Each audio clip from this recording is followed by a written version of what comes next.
سرکش شیاطین جکڑے جاتے ہیں؟ دیکھیں حدیثیں یہی کہتی ہیں کہ جو رمضان میں فوت ہوا اس پر سے عذاب ہٹا لیا جاتا ہے. جو رمضان میں مرتا ہے اس کا حساب کوئی نہیں. چل بھائی چھٹی کر. ایک آدمی کہنے لگا تو کیا رمضان کے بعد پھر شروع ہوتا ہے؟ میں نے کہا اللہ جیسا کریم شہنشاہ وہ ایسا نہیں ہے کہ ایک دفعہ معاف کر کے کہ چل ہوں دوبارہ آ جائے. بعض روایتوں میں آتا ہے جو جمعے کی رات کو انتقال کرے گا اس پہ عذاب قبر نہیں ہوتا. بعض میں آتا ہے جو رمضان میں انتقال کرے گا اس سے عذاب قبر نہیں ہوتا. پھر بعض میں آتا ہے کہ قیامت تک کے لیے ہٹا لیا جاتا ہے. بعض سے پتہ چلتا ہے صرف رمضان میں ہٹایا جاتا ہے. لیکن اس بارے میں جتنی روایتیں سب ضعیف ہیں اور بہت زیادہ ضعیف ہیں, تھوڑی بہت ضعیف بھی نہیں ہیں. تو بعض علماء نے دیکھا کہ چلو روایتیں ہیں, اللہ کی رحمت سے امید کی جا سکتی ہے کہ بخشش ہو جائے گی. لیکن حقیقت جو ہے نا دلائل کی قوت کی روح سے ان روایتوں میں جان نہیں ہے. اللہ کی طرف یقینی طور پر تو اسی بات کی نسبت کی جائے گی جو اللہ کے رسول نے کہی ہے اور جو اللہ کے رسول سے ہم تک صحیح سند کے ساتھ پہنچی ہے, اس بات کی نسبت تو کی جائے گی. اس کے علاوہ نسبت کرنے میں جو ہے نا میری رائے تو یہ کہ احتیاط سے کام لینا چاہیے. اچھا, یہ جو حدیث ہے صحیح بخاری کی, مجھے کافی کوشچن آ رہا ہے کہ بھئی جب جنت کے دروازے کھول دیے جاتے ہیں, جہنم کے بند کر دیے جاتے ہیں, شیاطین کو زنجیروں میں جکڑ دیا جاتا ہے, تو پھر گناہ کیوں ہو رہے ہیں؟ اور اس کے حوالے سے جو ہے وہ رمضان میں جو مرنے والا ہے کیا وہ جنت میں جاتا ہے کیونکہ دوزخ کے تو دروازے بند ہوتے ہیں.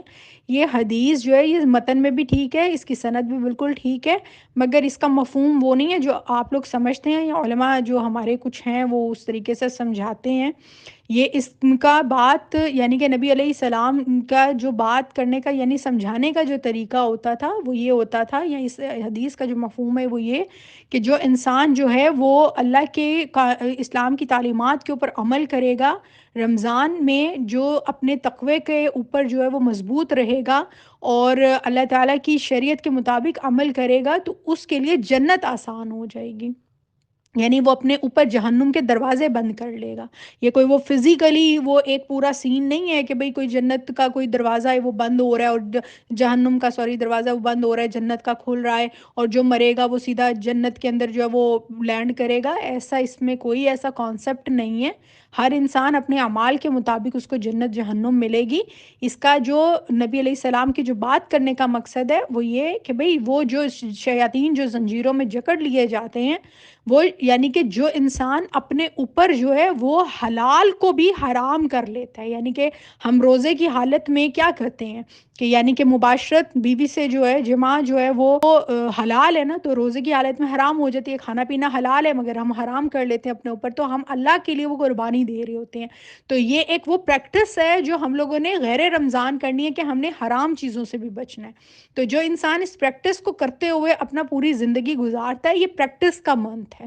یہ مسلمز کا جو ہے وہ پریکٹس کرنے کا, آپ کہہ رہے ہو جیسے ہم مشق کرتے ہیں نا کسی چیز کی, ایکسرسائز کرتے ہیں, تو یہ ایکسرسائز منتھ ہے ہمارا کہ ہم اس کے اندر جو ہے وہ پورے سال میں جو ہم نے معاملات لے کے چلنے ہیں اللہ تعالیٰ کی شریعت کے اوپر جو ہے وہ ہم نے اپنے آپ کو چلنا ہے, اس کی ہم ایکسرسائز کر رہے ہوتے ہیں اس منتھ میں. تو جو انسان وہ کر لیتا ہے وہ جنت کا دروازہ اپنے لیے کھول لیتا ہے, جہنم کا اپنے لیے بند کر لیتا ہے, اور شیاطین کو وہ جو اپنے اوپر جو اس کے اوپر حاوی ہونے ہوتے ہیں شیاطین ان کو زنجیروں میں جکڑ لیتا ہے. اس کا کوئی وہ پریکٹیکلی وہ نہیں ہے کہ شیاطین زنجیروں میں جکڑے جاتے ہیں. اگر ایسا ہے تو ایک دوسری حدیث میں نبی صلی اللہ علیہ وسلم نے جو ہے وہ فرمایا روزہ رکھ کے جو انسان جھوٹ بولے اس کے بھوکے پیاسے رہنے کا اللہ کو کوئی اس کی ضرورت نہیں ہے. تو اگر شیاطین جکڑ لیے جاتے ہیں تو جھوٹ جو ہے وہ تو کبیرہ ترین گناہ ہے, تو پھر وہ اس کے حوالے سے کیوں بات کی گئی؟ تو یہ سمجھانے کا ایک طریقہ ہوتا ہے جو نبی علیہ السلام نے اس کا بتایا, اور اس کا اصل مفہوم یہ ہے.